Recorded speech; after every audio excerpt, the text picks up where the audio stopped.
तो दोस्तों स्वागत है आप सभी को हमारे ई स्पार्क्स एकेडमी के इस यूट्यूब चैनल पे। चलिए, हम पिछले क्लास में हम पढ़े थे रिजोल्यूशन ऑफ फोर्सेस के बारे में, जहां हम अच्छी भली भांति सीख चुके थे कि हम कोई भी फोर्स को दो भागों में डिवाइड कर सकते हैं। दो भागों में, एक उसका हॉरिजॉन्टल कंपोनेंट हो सकता है और दूसरा उसका वर्टिकल कंपोनेंट्स में। ठीक है, कोई भी फोर्स जिसके साथ भी आपका थीटा हो तो थीटा के साथ जो कंपोनेंट बनता है वो कॉस थीटा बन जाता है, हॉरिजॉन्टल कंपोनेंट। एंड जब वो चीज आपका वर्टिकल कंपोनेंट में जाता है तो वो साइन थीटा बन जाता है। तो इस बेस के ऊपर हम लोग बहुत सारे और भी न्यूमेरिकल्स करेंगे, ठीक है। बट उसके पहले हम और दो सिंपल थ्योरीज को हम लोग जान लेते हैं। पहले है ट्रायंगुलर लॉ ऑफ फोर्सेस। जिस प्रकार से हम लोग पैरेललोग्राम लॉ ऑफ फोर्सेस पढ़े थे, ट्रायंगुलर लॉ ऑफ फोर्सेस कहता है कि अगर आपका दो फोर्सेस कुछ इस प्रकार है, ठीक है, मान लेते हैं एक को ए देते हैं नाम और एक को बी देते हैं, ठीक है। If two forces acting simultaneously on a body are represented in magnitude and direction by two sides of a triangle, ठीक है, दो फोर्सेस है, मान लीजिए एक ये है, एक बॉडी है, ये कोई भी एक इस प्रकार का बॉडी है, ये बॉडी है मेरा, और इसमें दो फोर्सेस ऐसे एक्ट कर रहे हैं। तो ये दोनों फोर्सेस का रिजल्टेंट फोर्स क्या होगा, हमको अगर ये खोजना है तो पहले हमको क्या करना है, पहले दोनों फोर्सेस को हमको दो साइड्स ऑफ ट्रायंगल में रिप्रेजेंट करना है, ठीक है। तो एक फोर्स, इस फोर्स को इधर हम रिप्रेजेंट कर दिए हैं बी के हिसाब से, और एक फोर्स को ए के हिसाब से रिप्रेजेंट कर दिए हैं, दो force of triangle. Then the third side of the triangle represents the resultant force in magnitude and direction. तो तीसरा फोर्स जो रहेगा वो क्या होगा, वो मैग्नीट्यूड एंड डायरेक्शन के हिसाब से वो जो भी आपका थर्ड साइड ऑफ ट्रायंगल बनेगा वो आपका टोटल रिजल्टेंट होगा।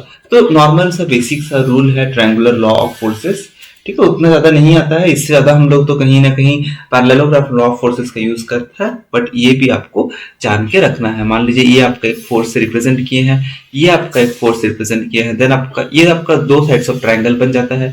जो आपका रिजल्टेंट फोर्स होगा वो आपका थर्ड साइड ऑफ ट्रायंगल बनेगा, ठीक है, उसका मैग्नीट्यूड एंड डायरेक्शन उससे रिप्रेजेंट होगा। चलिए, और एक इंपॉर्टेंट थ्योरम है जिसको हम लोग अभी थोड़ा सा जानेंगे, वो है आपका लैमिस थ्योरम, ठीक है। तो लैमिस थ्योरम क्या है? According to Lami's theorem, if three forces acting at a point are in equilibrium, then each force is proportional to the sine of the angle between the other two forces, ठीक है। तो मान लीजिए जहां पे भी हम लोग तीन कॉन्करेंट फोर्सेस काम करेंगे, कॉन्करेंट मीन्स एक ही पॉइंट पे तीन फोर्सेस काम कर रहे हैं, A force, this one is B force and this one is C force. जब भी तो बी फोर्स जो एंगल बनाएगा ये उसका ऑपोजिट का साइन रहेगा, ठीक है। तो बी बाई साइन अल्फा हम लोग कह सकते हैं, मान लीजिए एक अल्फा दिया है, एक बीटा दिया है, एक गामा दिए हैं, will is equal to A by sine gamma is equal to C by sine alpha. हमेशा बी का ऑपोजिट वाला जो एंगल रहेगा इसका जो रेशियो होगा वो इक्वल होगा। इसमें दिया गया है three forces acting at a point are in equilibrium, तीनों फोर्स इक्विलिब्रियम में है, ठीक है, कॉन्करेंट है, कोप्लानर है, इक्विलिब्रियम में है, then each force is proportional to the sine of the angle between the other two. तो इसका मतलब यही है कि P इज डायरेक्टली प्रोपोर्शनल, ठीक है, ये केस में P is directly proportional to क्या दिया है, angle between the other two के बीच का एंगल कितना है, अल्फा है। P is directly proportional to sine of alpha, ठीक है। तो इसको हम लोग लिख सकते हैं P is equal to K sine alpha, ठीक है। सिमिलरली और एक हम लोग लिख सकते हैं Q इज इक्वल टू ये दोनों एंगल का, Q is directly proportional to sine beta, तो इसमें लिख सकते हैं Q is equal to K sine beta. इसी प्रकार हम लोग इसमें P Q हो गया, R का भी लिख सकते हैं, R is equal to K कोई भी कांस्टेंट है, ठीक है, K साइन गामा। तो इसमें K का वैल्यू कितना आएगा दोस्तों, इसमें अगर K का वैल्यू देखेंगे तो P साइन अल्फा आएगा, ठीक है। इसमें K का वैल्यू कितना आएगा, Q बाय साइन बीटा। इसमें K का वैल्यू कितना आएगा, R बाय साइन गामा। तो ये क्योंकि K सेम है, तीनों में K सेम है, तो इसमें हम लोग कह सकते हैं P by sine alpha is equal to, देखिए इसका जो K है इज इक्वल टू इसका भी जो K है Q का K और इसका R का भी जो K है, ठीक है। तो P by sine alpha is equal to Q by sine beta is equal to R by sine alpha. तो बहुत अच्छी तरह से ये इक्वेशन को हम लोग यहाँ पे डिराइव कर चुके हैं, ठीक है ना, ये इक्वेशन हम लोग का डिराइव हो चुका है। ठीक है, चलिए चलते हैं, अभी हम लोग थोड़ा सा कुछ न्यूमेरिकल्स करते हैं रिजोल्यूशन ऑफ फोर्सेस का, ठीक है ना, बहुत इंपॉर्टेंट चैप्टर है उसका। तो चलिए कुछ न्यूमेरिकल करते हैं, क्योंकि अभी आप जब एमसीक्यूज अपेयर करेंगे उसमें आपको ये जरूरत पड़ेगा। चलिए, एक क्वेश्चन हम लोग का है कि एक पॉइंट है, मान लेते हैं ये एक, ड्रॉ इट इन ब्लैक,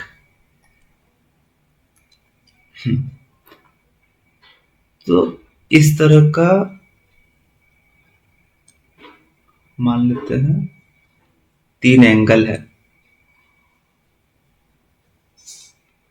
3, यहाँ पे कितना फोर्सेस काम कर रहे हैं दोस्तों, टोटल देख सकते हैं हम लोग का 5 फोर्सेस है, ठीक है। यहाँ इसका वैल्यू है 4 किलो न्यूटन, ये फोर्स बी है, ये ए है, ये सी है, ये डी है, ये ई है, ठीक है। ये 4 किलो न्यूटन का फोर्स है सबसे नीचे वाला, ऊपर वाला है √3 किलो न्यूटन का फोर्स है, ये आपका 5 किलो न्यूटन का फोर्स है, ये फिर से √3 किलो न्यूटन का फोर्स है, एंड ये आपका 3 किलो न्यूटन का फोर्स है।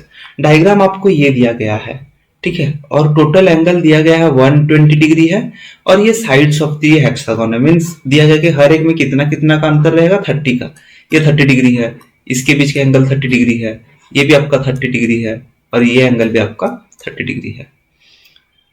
तो अभी इसको अगर रिजोल्यूट करना पड़ेगा, पहले तो आप बहुत कंफ्यूज हैं कि क्या है क्या नहीं है। चलिए एक एक चीजों को हम लोग देखते हैं, ठीक है ना।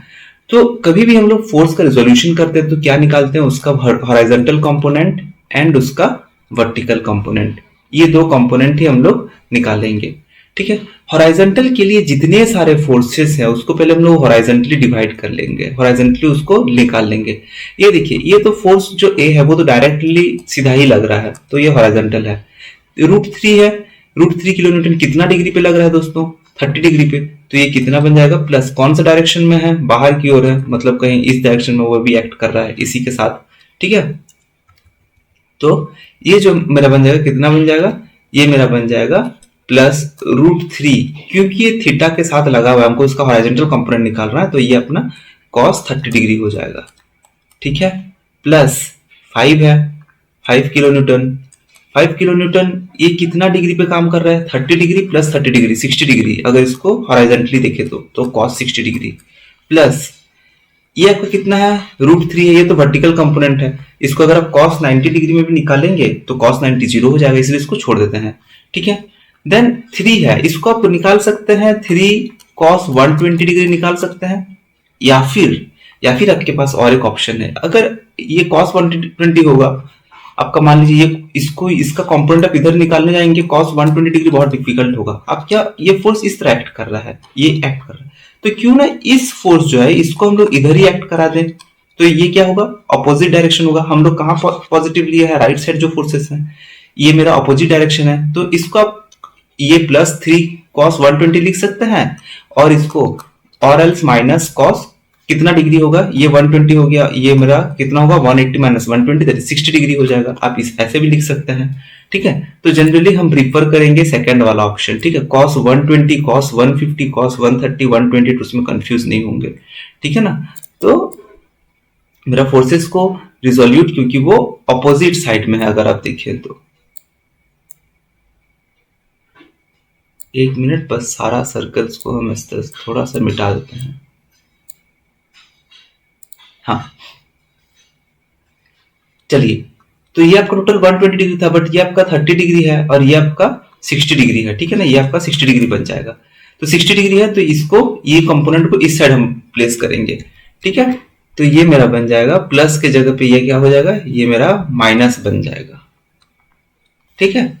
माइनस कितना है ये दोस्तों, 3 kilo Newton, 3 kilo Newton into cos 3 kilo Newton into cos 60 degree, ठीक है। चलिए सॉल्व करते हैं, टोटल कितना आ जाएगा, 4 प्लस √3 cos 30 डिग्री, √3 cos 30 कितना था दोस्तों, √3/2, तो √3 into √3/2 plus 5 into cos 60 degree होता है 1/2, माइनस 3 इंटू cos 60 डिग्री कितना होता है 1/2, ठीक है। इतना मेरा आ गया है।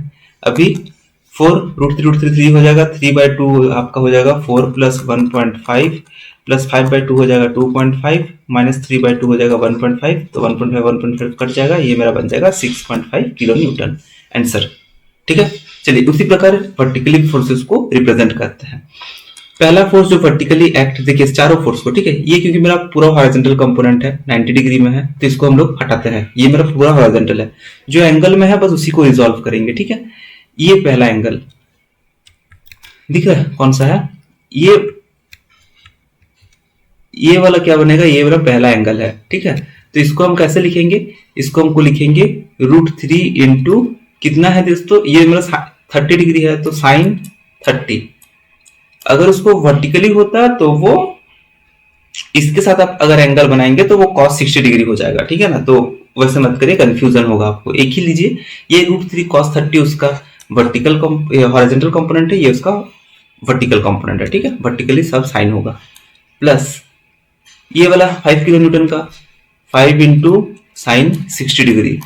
ठीक है, 5 इंटू कॉस 60 डिग्री था, उसका उल्टा हो गया। अब सेम 3 है, 3 वाला मेरा इधर एक्ट कर रहा है, तो 3 को अगर इस साइड एक्ट कराना है तो क्या होगा, ये मेरा 60 था कॉस, ये मेरा कितना था कॉस 60 डिग्री था, उस साइड मेरा कितना बन जाएगा, वही सेम हो जाएगा दोस्तों, उसमें भी माइनस बन जाएगा।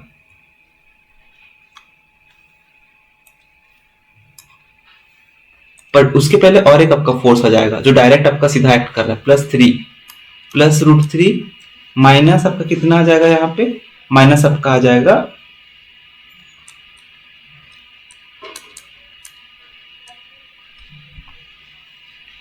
हाँ, ये माइनस तो आपका ऑपोजिट फोर्स था, ये आपका प्लस आ जाएगा, प्लस साइन 60 डिग्री। ठीक है, यहाँ पे माइनस क्यों था, क्योंकि ये माइनस था, इसके ऑपोजिट एक्ट कर रहा है। ठीक है, ये जो फोर्स हम लोग वर्टिकल हॉरिजॉन्टल कंपोनेंट जहां से हम लोग स्टार्ट किए थे, जिस साइड में हम लोग इस दिशा में कैलकुलेट कर रहे थे, इसीलिए था। बट ये फोर्स जो एक्ट कर रहा है √3 किलोमीटर, एक बार इसको देख लीजिए ग्राफ में, ये आपका वर्टिकल है, हम लोग इस फील्ड में एक्ट कर रहे थे, हम लोग का फोर्स ये वाला कंपोनेंट को हम लोग रिजॉल्व किए इस साइड में, तो वो इसके साथ वो नेगेटिव बन गया। बट क्योंकि ये तो इधर ही है ना, ये इसके साथ पॉजिटिव ही एंगल बना रहा है, कुछ भी करिए आप, उसके साथ वो पॉजिटिव ही रख रहा है, तो ये मेरा प्लस ही रहेगा। ठीक है, जब ऐसा कोई सिचुएशन आएगा, अगर मान लीजिए जहां पे आपका ये जो फोर्स है आपका इस दिशा में काम करता है, तो उसको जब आप रिजॉल्व करेंगे तो उसको आप इस दिशा में रिजॉल्व करना आपका आसान रहेगा। ठीक है, ये उसका कॉस ले लेंगे, ये उसका साइन ले लेंगे, तो ये क्योंकि इसके ऑपोजिट काम करेगा तभी माइनस आएगा। बस इस केस में क्या है, इसको हम लोग रिजॉल्व कौन सा एक्सिस में कर रहे हैं ये जानना जरूरी है। इसको हम लोग रिजॉल्व कर रहे हैं इस एक्सिस में और ये एक्सिस में, ये मेरा -x एक्सिस है, तो इसीलिए मेरा x के जगह में ये माइनस हो गया। बट ये तो मेरा +y है ना, तो इसमें मेरा प्लस ही रहेगा वर्टिकल कंपोनेंट। ठीक है, समझ आ गया होगा आपको।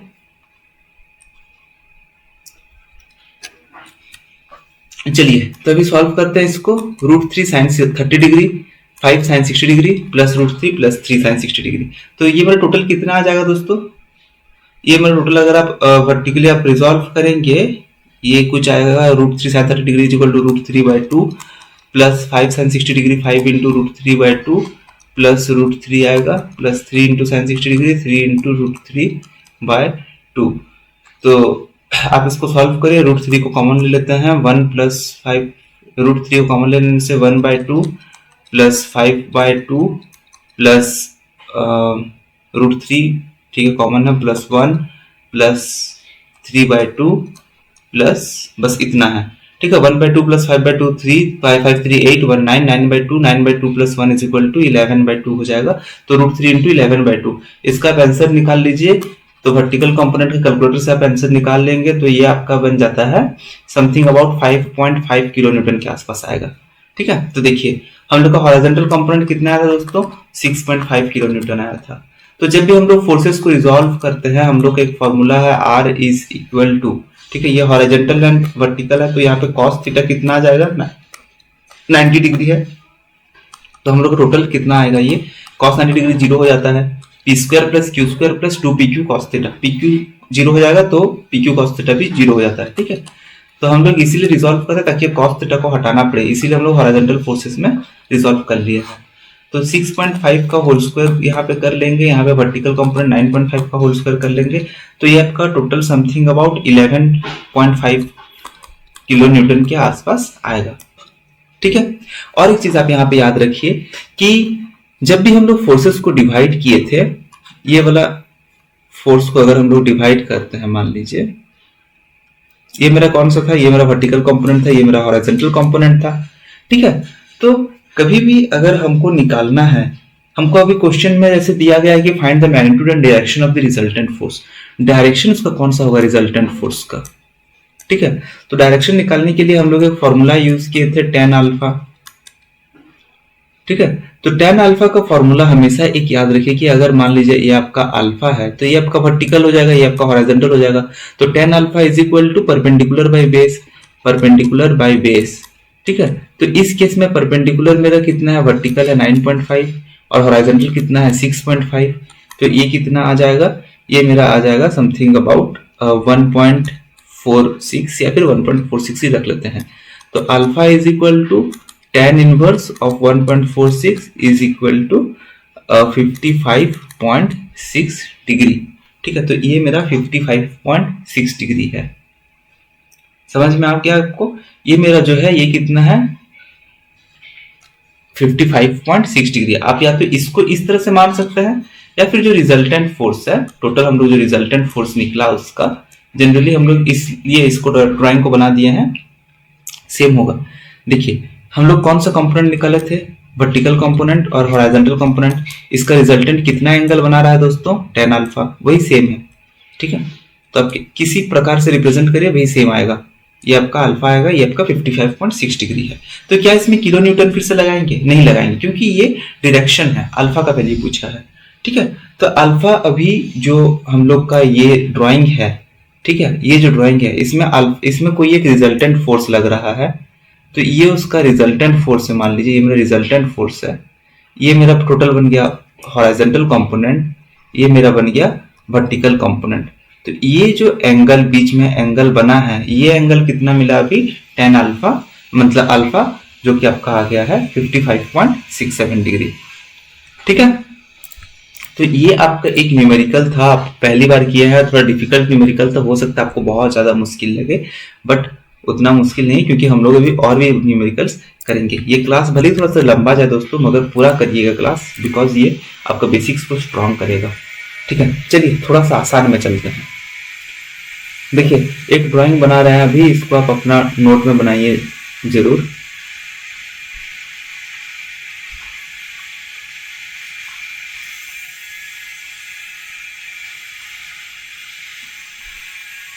ठीक है, इस तरह से कुछ फोर्सेस को हम लोग डिवाइड किए हैं। ये आपका O है, मान लीजिए ये आपका 45 डिग्री है, ये आपका 45 डिग्री है, और इधर आपका 90 डिग्री बन जाएगा।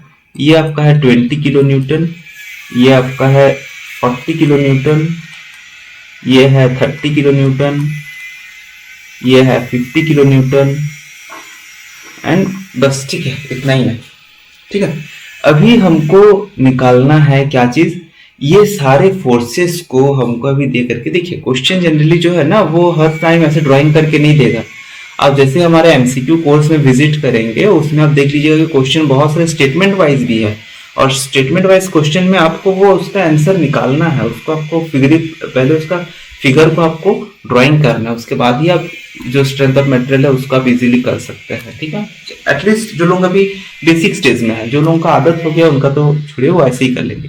देखिए इसका ओरिजिनल क्वेश्चन है कि देयर आर सम फोर्सेस, ठीक है, अटैच्ड। देखिए क्वेश्चन किस प्रकार से इसका दिया गया, क्वेश्चन पेपर सुनिए। Four horizontal wires are attached to a telegraph pole, मतलब एक खंबा से 4 हॉरिजॉन्टल वायर अटैच किया गया है। ठीक है, and they exert pulls on the post, तो ये पोस्ट को क्या करते हैं, खींच करके रखा हुआ है। ऐसे अगर हम मान लीजिए 4 वायर उधर से एक इलेक्ट्रिक का पोल से निकाल के रखे हैं, और चारों क्या क्या है, इसको टेंशन दिया हुआ है, दोनों खींच करके रखा हुआ है। खींच कर रखा हुआ है मतलब उसका एरो कुछ इस प्रकार होगा। फोर्स इधर दिया हुआ है, टेंशन अपोजिट होता है। ठीक है, इसको हम लोग पढ़ेंगे थोड़ा देर में। तो अभी के लिए मान लीजिए कि अभी उसको पुल करके रखे हुए हैं, तो चारों फोर्स का दिशा कुछ इस प्रकार है। ठीक है, अभी क्या दिया गया है क्वेश्चन में, 20 किलो न्यूटन टुवर्ड्स ईस्ट है, एक फोर्स दे रहा है 20 किलो न्यूटन टुवर्ड्स ईस्ट, तो ये मान लीजिए 20 किलो न्यूटन दे रहा है टुवर्ड्स ईस्ट।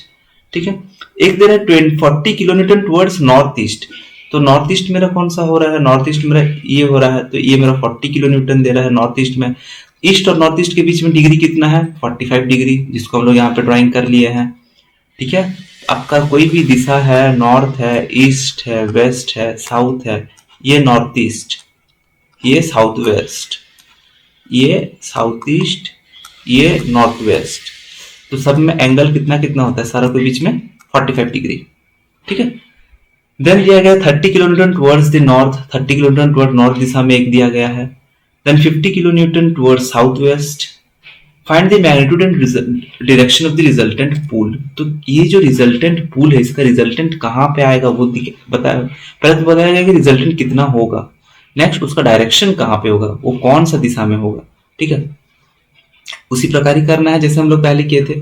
ठीक है ना, जस्ट एक मिनट, हम बोर्ड को बस थोड़ा साफ कर लेते हैं। चलिए अच्छा से दिमाग को काम रख के अभी थोड़ा सा समझते हैं। पहले हमारा काम क्या है, हॉरिजॉन्टल फोर्सेस को रिजॉल्व करना। ठीक है, तो पहले हॉरिजॉन्टल फोर्सेस को रिजॉल्व करेंगे। कौन सा फोर्स मेरा पहले आ रहा है 20 किलो न्यूटन, तो 20 लिख देंगे। ठीक है, 40 को मीन्स 45 डिग्री एंगल बना रहा है, तो ये बन जाएगा 40 cos 45 डिग्री। ठीक है, 30 90 डिग्री बना रहा है तो वो 0 हो जाएगा, छोड़ देंगे। 50 कितना बना रहा है 45 बना रहा है, तो 50 cos 45 डिग्री। ठीक है, बट 50 का डायरेक्शन कहाँ पे है, ऑपोजिट है, इसका ऑपोजिट विपरीत में है, इसीलिए ये क्या हो जाएगा मेरा माइनस बन जाएगा। ठीक है, तो ये माइनस हो गया। अभी रिजॉल्व करते हैं। 40 cos 45 मतलब 1/√2। ठीक है, इसको आप सॉल्व करिए, ये अप्रोक्सीमेटली देखिए, ये अप्रोक्सीमेटली आपका आ जाएगा 12.92 किलो न्यूटन। ठीक है, अभी वर्टिकली फोर्सेस को कैलकुलेट करते हैं। करिए, आप पॉज करिए, वीडियो को सॉल्व करिए, खुद करिए, उसके बाद आप कहीं पे दिक्कत हो रहा है तो इसको देखिएगा। ठीक है ना, वर्टिकल कंपोनेंट में देखिए 20 sin 90 degree, sorry 20 sin 0 degree होगा। ठीक है ना, क्योंकि ये 20 है और ये कंपोनेंट ये किस हॉरिजॉन्टल से कितना डिग्री एंगल में है, 0 डिग्री एंगल में है, तो ये cos 0 होगा। अथवा अब इसका वर्टिकल अगर आप रिजॉल्व करेंगे तो sin 90 हो जाएगा, सॉरी sin 0 हो जाएगा। ये एंगल कितना बना रहा है, 0 डिग्री एंगल बना रहा है। इसका हॉरिजॉन्टल कंपोनेंट cos 0 डिग्री, इसका वर्टिकल कंपोनेंट sin 0 डिग्री। ठीक है, तो 20 इंटू साइन 0, तो ये क्योंकि 0 ही हो जाएगा तो इसको हम लोग छोड़ देते हैं। इसीलिए टोटल जो वर्टिकल फोर्सेस और हॉरिजॉन्टल फोर्सेस है ना, उसको हम लोग रिजॉल्व भी नहीं करते हैं। देखिए, ये हॉरिजॉन्टल कंपोनेंट है, पूरा हॉरिजॉन्टल है, तो इसको वर्टिकल में कोई कंपोनेंट आएगा ही नहीं, तो बस इसको छोड़ देते हैं। वैसे ही हम लोग इसे लिख के कोई फायदा ही नहीं है इसमें। ठीक है ना, बेकार में टाइम वेस्ट है। देन 40 क्या हो जाएगा, साइन 45 डिग्री हो जाएगा, प्लस ये देखिए 30 काम कर रहा है तो 30 को इसमें लिखना है, प्लस 50 है, 45 डिग्री है यहाँ पे, तो इधर आप ये cos 45 है तो ये इसका कंपोनेंट कौन सा हो जाएगा, ये आपका sin 45 हो जाएगा। ठीक है, तो 50 sin 45 डिग्री। तो इसको आप अगर सॉल्व करेंगे, ये समथिंग अबाउट 93.63 किलो न्यूटन आएगा। अभी इसका रिजल्टेंट निकालने के लिए हम लोग के पास फॉर्मूला क्या है, √ऑफ EH² प्लस EV²। ठीक है, तो 12.92 का होल स्क्वायर प्लस 93.63 का होल स्क्वायर का स्क्वायर रूट, ये मेरा कितना आ जाएगा, ये आ जाएगा 94.51 किलो न्यूटन। ठीक है, अभी अगर इसका डायरेक्शन मान लीजिए कि मेरा इस डायरेक्शन में एक आपका रिजल्टेंट आ गया, तो अभी कितना बदले कि वो कितना डिग्री में है, उसके लिए हम लोग को डायरेक्शन का पता रहना चाहिए। ठीक है, तो डायरेक्शन निकालने के लिए हम लोग निकालेंगे tan अल्फा। tan अल्फा का हम लोग फॉर्मूला जानते हैं, क्या है दोस्तों, summation of forces in the vertical axis divided by summation of forces in the horizontal axis. ठीक है, तो ये alpha is equal to tan inverse EV by EH। ये मेरा कितना बन जाएगा, ये tan इनवर्स बन जाएगा 94.63 एंड 12.92, ये हो जा रहा है आपका 7.2 24, ये आपका बन जा रहा है अप्रोक्सीमेटली 82.14 डिग्री विथ, ये भी लिखना है किसके साथ एंगल बनाता है, with the horizontal, with the horizontal, ठीक है ना। डायरेक्शन कभी भी पूछे तो विथ हॉराइजेंटल, अगर विथ वर्टिकल पूछता है तो वो 90 डिग्री माइनस 82.14 हो जाएगा, अप्रोक्सीमेटली आपका 7.86 degree if I am not wrong, ठीक है ना। ये होगा विथ वर्टिकल अगर पूछता है तो हमेशा कहां से कितना एंगल से ले रहे हैं वो चीज ध्यान में रखें, ठीक है। आज के दोस्तों ये इतना ही हम लोग न्यूमेरिकल करेंगे और ज्यादा न्यूमेरिकल में नहीं जाएंगे क्योंकि अभी हम लोग का फोकस और भी बहुत सारा थ्योरी है जिसमें हमको पढ़ना जरूरी है। तो और अगर न्यूमेरिकल का प्रैक्टिस चाहिए तो आप जा सकते हैं हमारे वेबसाइट में, ठीक है। लिंक आपको यही पेज में यहाँ पे नीचे आपको ये आपका लिंक है हमारा esparks.in, नीचे आपका दिया गया है, तो इसमें आप बन सकते हैं, ठीक है। मेंबर बन जाएंगे, उसमें ज़्यादा आपका प्राइस नहीं है, आप देख सकते हैं प्राइस वेरिएबल होता रहता है। चलिए अभी हम लोग ट्राइंगल लॉ ऑफ फोर्सेस हम लोग पढ़ लिए हैं, हम लोग पढ़ लिया है अभी तक हम लोग। और आप क्या पढ़े थे? अभी और एक चीज हमको जानना जरूरी है, वो है इक्विलिब्रियम। बहुत इंपॉर्टेंट चीज है, इसको समझिए। कोई भी चीज अगर एक बॉडी मेरा रेस्ट में है, ठीक है, ये मेरा पत्थर एक है, मेरे पास एक पत्थर है, ये रेस्ट में है। अगर ये रेस्ट में है इसका मतलब ये नहीं कि इस पे कोई फोर्सेस नहीं एक्ट कर रही है, इसका मतलब ये है एक पत्थर अगर जमीन पे रखा हुआ है तो कम से कम इसको तो ग्रेविटी खींच रहा ही है नीचे, ठीक है। और फ्लोर भी क्या कर रहा है, उसको एक नॉर्मल रिएक्शन एक दे रहा है जिसकी वजह से क्या है, ये ग्रेविटी के अंदर घुस नहीं जा रहा है। कोई भी आप एक जमीन पे खड़े हुए हैं, अगर ये मान लीजिए आपका पैर है, आप जमीन पे खड़े हुए हैं तो जमीन को आप जितना दबा रहे हैं जमीन भी आपको उतना ही अपथ्रस्ट दे रहा है। अगर वो उतना अपथ्रस्ट नहीं दे पाएगा जमीन, आप क्या हो जाएंगे, आप तो भूमि के अंदर घुस जाएंगे, ठीक है ना, नरबली हो जाएगा वो, ठीक है, फिर आप कभी दिखेंगे नहीं। इसीलिए क्या है, जब भी हमको कोई बॉडी रेस्ट में दिखता है उसका मतलब यही है कि वो इक्विलिब्रियम कंडीशन में है, वो एक ऐसा कंडीशन में जहां पे कि मोशन नहीं कर रहा है।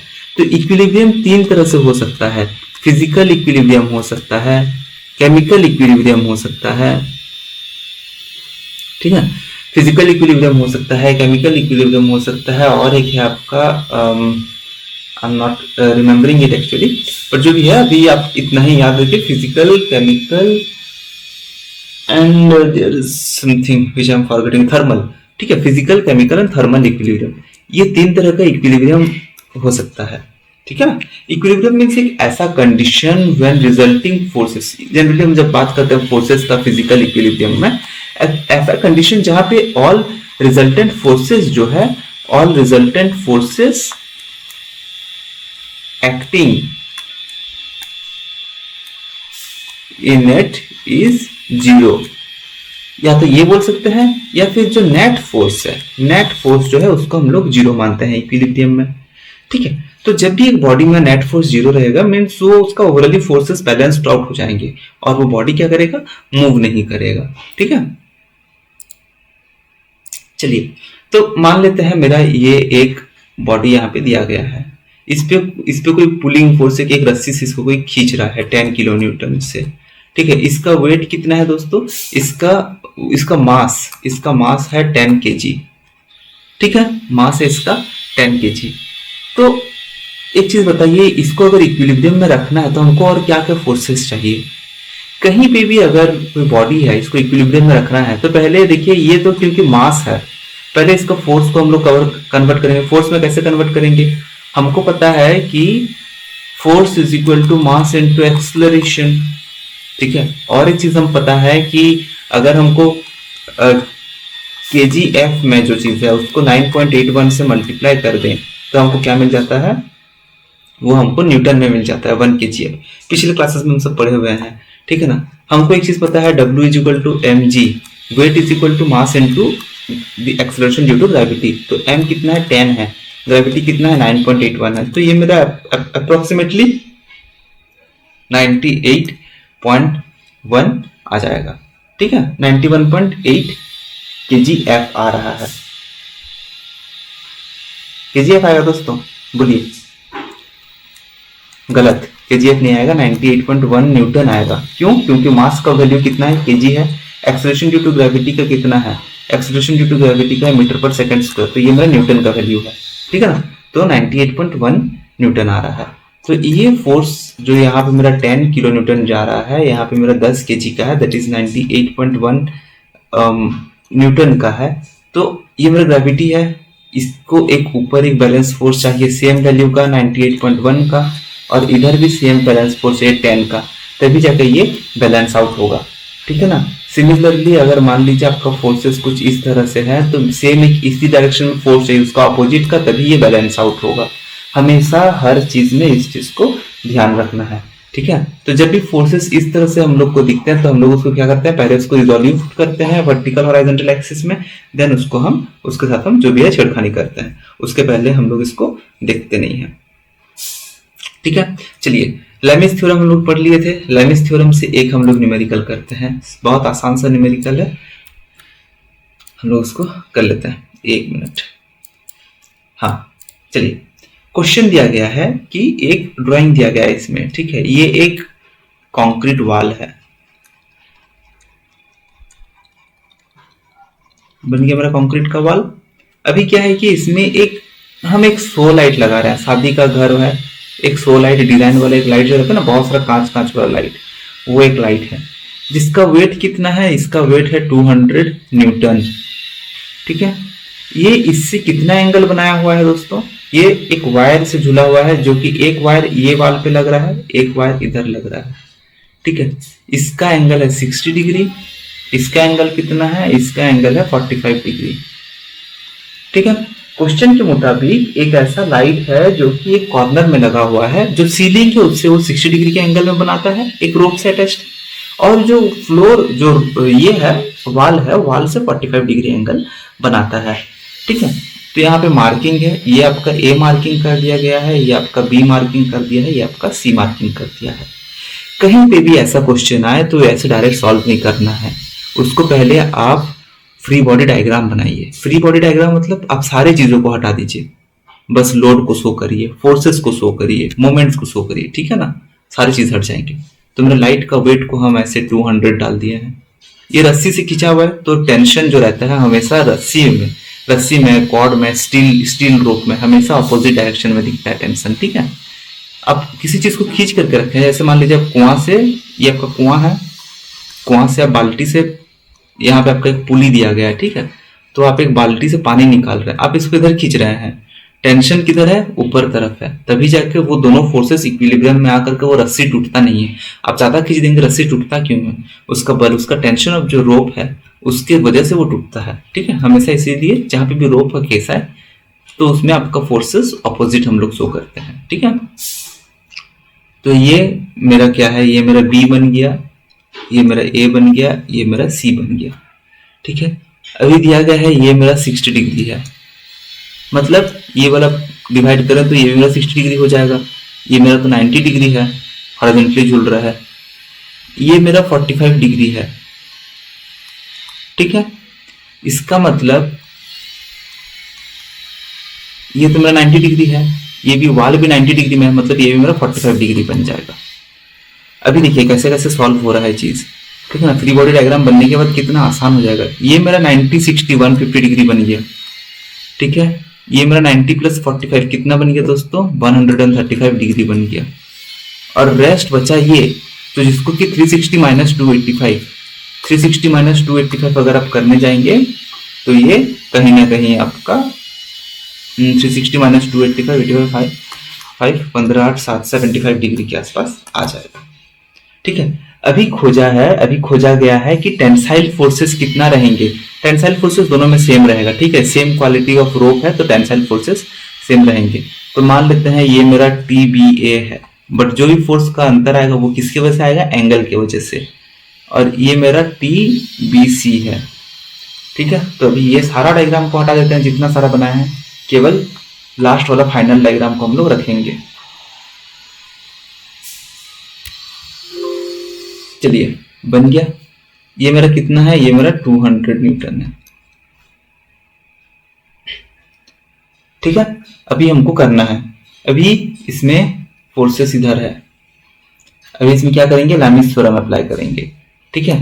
तो TBA टी बी ए मतलब मेरा 200 है, ठीक है। इसको हम लोग लिख देते हैं साइन 90 डिग्री प्लस 45 डिग्री, या फिर आप डायरेक्ट 135 भी डाल सकते हैं ना, उसमें उतना क्या ही हम लोग तो निकाल ही लिए हैं। Sine 135 degree is equal to, देखिए टी बी ए का ऑपोजिट 135 हो गया, ले लिए एक। देन टी बी सी का ऑपोजिट कितना है दोस्तों, साइन 150 डिग्री। और ये 200 का ऑपोजिट कितना है, 200 का ऑपोजिट साइन 75 डिग्री। आ गए हम लोग यहाँ पे एक ऐसा कंडीशन में, ठीक है। T B A by sine 135, तो T B A by 0.707 is equal to T B C by 0.5 is equal to 200 by 0.965, ठीक है। अभी हम लोग बी ए का वैल्यू अगर कंपेयर करें तो 200 के साथ रख सकते हैं, 200 इंटू 0.707, इसको भी हटा देते हैं, ठीक है। तो 200 by 0.7 divided by 0.965, B A का वैल्यू कितना आ जाएगा, टी बी ए का वैल्यू आ जाएगा 146.5 न्यूटन। हाँ ठीक है। नेक्स्ट टीबीसी का बात करते हैं। अब ये दोनों को खाली लेते हैं, ठीक है ना। टीबीसी का बात करते हैं। TBC is equal to 200 into 0.5 that is 100 divided by 0.965। तो टीबीसी मेरा कितना आ जाएगा दोस्तों, टेंशन 103.6 न्यूटन, ठीक है। आशा है कि आपको ये वाली चीज है ये आपको समझ में आ गया होगा। इसके साथ जो लैमिस थ्योरम है, लैमिस थ्योरम हम लोग का यहाँ पे कंप्लीट होता है। एक चीज जो हम लोग छोड़ रहे हैं अभी वो है अपना जो भी कॉन्करेंट फोर्सेस रहता है, जब भी हम लोग उसका इक्विलिब्रियम का बात करते हैं। एक चीज ध्यान में रखिए कि जब भी इक्विलिब्रियम का बात करते हैं हम लोग बात करते हैं कॉन्करेंट फोर्सेस का, ठीक है। कॉन्करेंट फोर्सेस है या फिर नॉन कॉन्करेंट है, ये तो हम लोग पढ़ चुके हैं। नॉन कॉन्करेंट है या फिर प्लानर है, कोप्लानर है, मीन्स एक ही प्लेन में काम कर रहा है, या फिर नॉन कोप्लानर है, ठीक है। ये चारों फोर्सेस के बारे में हम लोग जनरली कंपेयर करते हैं एंड बात करते हैं, एक एक करके पढ़ते हैं। जब भी इक्विलिब्रियम कंडीशन में हम लोग आते हैं, ठीक है, जहां पे भी हम बात करते हैं equilibrium equation for concurrent forces, जब भी कॉन्करेंट फोर्सेस हो इसका मतलब क्या है, कॉन्करेंट फोर्स में सारा फोर्स आके एक ही जगह पे एक्ट कर रहा है, ठीक है। तो उसमें अगर हमको इक्विलिब्रियम बनाना है तो मान लेते हैं 2 एक्सिस वाला बात चल रहा है, 2 एक्सिस या फिर डबल फोर्स का, हम अभी 3 प्लेन में नहीं जा रहे हैं, सिंगल प्लेन में है, ठीक है। तो अभी हम लोग इस केस में Fx जो है, जो x दिशा में है फोर्स, या फिर जो हॉरिजॉन्टल कंपोनेंट है वो भी 0 होना चाहिए, Fy जो है वो भी 0 रहना चाहिए, और मोमेंट ऑटोमेटिकली 0 रहता है क्योंकि सेम पॉइंट में एक्ट कर रहे हैं। एक ही पॉइंट में तो कोई मोमेंट है ही नहीं, एक ही प्लेन में है, कोप्लानर वाला चीज है, ठीक है। ये है कॉन्करेंट और 2 एक्सिस। अगर मान लीजिए एक ही प्लेन में है, one plane that is coplanar में है, और अभी ये भी कोप्लानर का है, ठीक है ना, कोप्लानर, और है बात कॉन्करेंट है और 3D सिस्टम है, ठीक है ना। 3D सिस्टम, कोप्लानर का बात आता है तो 3D सिस्टम आता है, तो क्या है कि इसमें 3 एक्सिस आ जाता है। तो इसमें क्या हो जाएगा, summation of forces in the x direction भी 0 रहना चाहिए, वाई डायरेक्शन भी 0 रहना चाहिए, summation of forces in Z direction भी 0 रहना चाहिए। समझिए ये मेरा एक प्लेन है, ये प्लेन का बात कर रहे हैं, ठीक है, एक्स और वाई प्लेन है, इसमें बहुत सारे कॉन्करेंट फोर्सेस है, इधर उधर हर तरफ से आए हुए हैं, ठीक है। तो इसमें क्या सारा कंपोनेंट मेरा 0 रहना चाहिए तभी जाके फोर्स बैलेंस रहेगा। बट क्या ये जो मेरा बॉडी है ये मेरा प्लेन से कहीं बाहर चला जाएगा, नहीं जाएगा, क्योंकि इधर मोमेंटम 0 है, टोटल मोमेंट एक ही प्लेन का बात हो रहा है, तो इसमें मोमेंटम का 0 रहना मीन्स बेसिक चीज है कि मोमेंटम 0 रहेगा ही, वो मोमेंटम का बात ही नहीं करना है। इसमें मोमेंटम का बात तब होगा जब हम लोग का आएगा फोर्सेस नॉन कोप्लानर में, जब हम लोग का फोर्सेस आएगा नॉन कंकरेंट में, तभी बात आएगा, ठीक है ना। अभी हम लोग चलते हैं सेकेंड चीज जहां पे हम लोग का मिलेगा हमको नॉन कंकरेंट फोर्सेस, जो कि एक पॉइंट में नहीं है, मान लेते हैं नॉन कंकरेंट है बट कोप्लानर है, ठीक है। नॉन कंकरेंट है, ये आपका एफ जेड लिया है ना, सॉरी ये भी आपका नॉन कोप्लानर है, क्योंकि नॉन कोप्लानर है, कॉन्करेंट है क्योंकि एफ जेड आ गया है। और एक चीज बात दोस्तों, ये इसमें थोड़ा सा हमको कंफ्यूजन लग रहा है कि आपको में भी थोड़ा कंफ्यूज हो रहा है, एक्चुअल में ये एडवर्टाइजमेंट में चक्कर में जगह थोड़ा कम हो गया है, ठीक है। चलिए देखते हैं, ये मेरा सिंगल प्लेन है, सिंगल प्लेन का बात कर रहे हैं, ठीक है ना, सिंगल प्लेन है, इसमें कोई प्लेन का बात नहीं है। अगर इसमें मेरा कॉन्करेंट फोर्सेस है, मान लेते हैं ये एक फोर्स एक्ट कर रहा है, एक एक्ट फॉर वाई, तो इसको अगर इक्विलिब्रियम में रखना है तो concurrent forces in coplanar, concurrent forces है टू सिस्टम में, टू एक्सिस सिस्टम में, तो ये मेरा बन जाएगा कोप्लानर वाला चीज है, ठीक है ना, एक ही प्लेन में है, तो ये F X is equal to zero बन जाएगा, summation of F Y is equal to zero बन जाएगा। जब भी हम लोग का फिर आएगा सेकेंड चीज कोप्लानर, कोप्लानर मीन्स एक ही प्लेन में काम कर रहा है एंड नॉन कॉन्करेंट फोर्सेस है,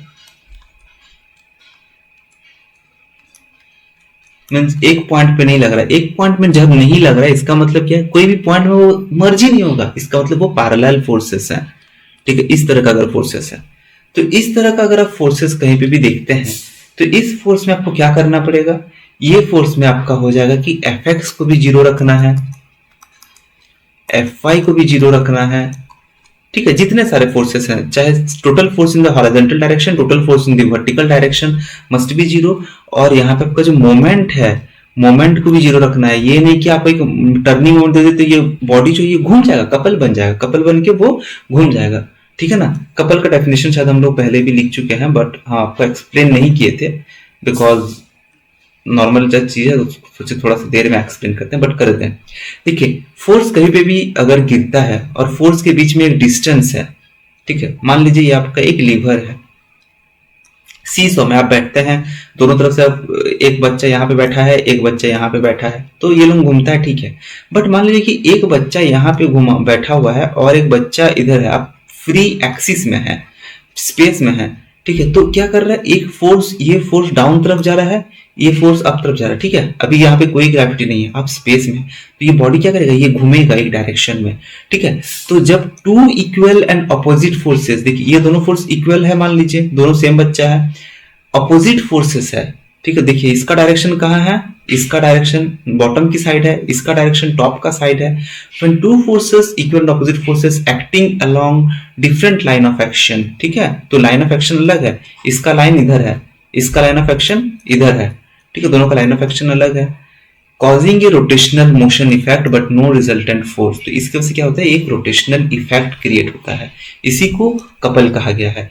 तो मोमेंट ऑफ कपल का फॉर्मूला है moment is equal to force into distance, ठीक है ना, तो फोर्स है into distance between the both, तो ये जो दोनों बच्चा है उसके बीच का जो डिस्टेंस है ये मेरा डी बन जाएगा, जो फोर्स है वो फोर्स एफ बन जाएगा, तो एफ इंटू डी मेरा मोमेंट ऑफ कपल बन जाएगा। आप स्पैनर जब खोलते हैं, जब पाना मारते हैं, पाना मारने के लिए आपको एक बहुत बड़ा डंडा दिया रहता है, क्यों दिया रहता है, क्योंकि जब भी आप पाना मारेंगे तो इसमें इस पे जितना फोर्स लगना चाहिए इनटू आपका ये जो डिस्टेंस, जितना दूर दूर तक जाएंगे उतना आपका मेहनत कम लगेगा, ठीक है, मोमेंट बढ़ जाएगा।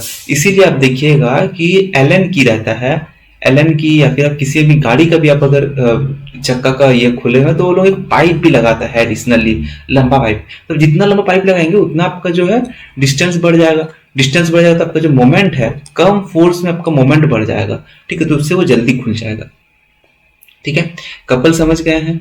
तो इसीलिए यहाँ पे कोप्लानर कॉन्करेंट फोर्सेस में जहाँ पे ये फोर्स एक पॉइंट में नहीं लग रहा है तो टेंडेंसी है कि वो बॉडी घूम जाए, इसीलिए मोमेंट को भी बैलेंस करना, यहाँ पे जीरो करना जरूरी है। नेक्स्ट चलते हैं जहाँ पे आपका कॉन्करेंट फोर्सेस हो और नॉन कोप्लानर हो, मीन्स बहुत सारे, ये थ्री एक्सिस है, ठीक है, नॉन कोप्लानर है बट कॉन्करेंट फोर्सेस बहुत लग रहा है। मान लीजिए यही मेरा फोर्स है एक्स वाई जेड, अब फोर्स को बैलेंस करने के लिए सारे एक पॉइंट पे लग रहा है, यहाँ पे तो मोमेंट नहीं है, ये बॉडी एक्स ऐसे घूम नहीं जाएगा, ठीक है ना, क्योंकि फोर्स एक ही पॉइंट से निकल रहा है तो बॉडी नहीं घूमेगा, बट हो सकता है कि ये बॉडी इस डायरेक्शन में भाग जाए, अगर वाई एक्सिस का फोर्स ज्यादा हो, एक्स एक्सिस का फोर्स ज्यादा हो तो एक्स डायरेक्शन में भाग जाए, जेड एक्सिस का फोर्स ज्यादा हो तो जेड डायरेक्शन में भाग जाए। तो इस केस में आपको सारे फोर्सेस को बैलेंस करना पड़ेगा, F X is equal to zero करना पड़ेगा, F Y is equal to zero करना पड़ेगा, F Z is equal to zero हो जाएगा, तब जाके आपका ये फोर्स बैलेंस आउट हो जाएगा। ये कौन सा केस में, कॉन्करेंट नॉन कोप्लानर, ठीक है। बट ऐसा कोई केस है जहां पे कि आपका कॉन्करेंट नहीं है वो फोर्स, ठीक है ना, और कोप्लानर भी नहीं है, वो अलग अलग प्लेन में काम कर रहा है, कोई इधर काम कर रहा है, कोई इधर काम कर रहा है, कोई इधर काम कर रहा है, कोई उधर काम कर रहा है। तो ये केस क्या बन जाएगा, ये आपका बन जाएगा non concurrent and non coplanar. तो इसमें आपको सारे फोर्सेस को बैलेंस करना है, सारे मोमेंट्स को बैलेंस करना है, सारा फोर्स जीरो हो जाए भाई, तुम लोग इक्विलिब्रियम में आने के लिए तुमको सब कुछ को बैलेंस करना है, जीरो कर देना है मेरे को, ठीक है। जीरो मोमेंट जो है, मोमेंट को भी एक्स एक्सिस में जीरो कर देंगे, वाई एक्सिस में मोमेंट को जीरो कर देंगे, और जेड एक्सिस में भी मेरा मोमेंट को जीरो कर देंगे। तब जाके फाइनली मेरा बॉडी जो है वो इक्विलिब्रियम कंडीशन में आएगा, ठीक है। तो ये हम लोग अभी समझ गए हैं ये चीज। नेक्स्ट जो चीज है छोटा सा, इसके बाद एक डी एलम्बर्ट्स प्रिंसिपल है जो कि मेरे ख्याल हम लोग कर चुके थे, ठीक है। छोटा सा एक है वेरिग्नॉन्स थ्योरम है और मोमेंट्स का थ्योरम है। देखिए मोमेंट वेरिग्नॉन, देखिए एक चीज आप है, न्यूटन्स का सेकंड लॉ जब आप पढ़ते हैं तब हम जानते हैं कि न्यूटन्स का थर्ड लॉ, ठीक है, वो थर्ड लॉ हम लोग बाद में डिसाइड करेंगे। तो अभी का जो आप लोग अभी इतना तक जो पढ़े हैं ये सब आपको क्विजेस जो है लेसन 1 का इंजीनियरिंग मैकेनिक्स का क्विज हम लोग का कोर्स में दिया गया है। तो ये जो सब्सक्रिप्शन है ये मार्च या फरवरी 28 तक ये 30 रुपीज में ऑनली है, ₹30 में आपको पूरा मैकेनिकल का सब्सक्रिप्शन का क्विज का मिल जा रहा है। बट उसके बाद आपका ये रेट इंक्रीज हो जाने वाला है, ठीक है ना, लगभग अबाउट ₹90 के आसपास ये हो जाएगा उसके बाद, ठीक है। तो ये कोर्स आप परचेज कर सकते हैं esparks.in से। इंजीनियरिंग मैकेनिक्स का MCQ का जो क्विज है उसमें आप बन सकते हैं मैकेनिकल जेई मेंबर। तो जेई मेंबरशिप जैसे आप परचेज कर लेंगे वहां पे आपको लेसन 1 में आप जाइएगा इंजीनियरिंग मैकेनिक्स का, उसमें आपको 5 क्विजेस हैं। पहला 5 जो क्विजेस है, फर्स्ट 5 याद रखें, फर्स्ट 5 क्विजेस आपका इस कैटेगरी हम लोग इसमें यहाँ पे पढ़ लिए हैं सब चीज। तो ये सारी चीजों को बेस्ड आपका 5 क्विज आपका पहला बना हुआ है। और एक चीज छोटा सा टॉपिक जो छुटा हुआ है वो है अपना डी एलम्बर्ट प्रिंसिपल, ठीक है, जिसकी बेस्ड पर भी क्विज ऑलरेडी बन चुका है।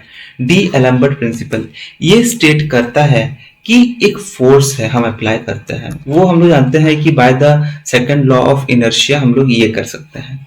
ये मेरा तो है, अगर वो फोर्स डायनामिक है, मास है, एक्सेलरेशन है, फोर्स कुछ लग रहा है तो वो बॉडी मूव कर रहा है।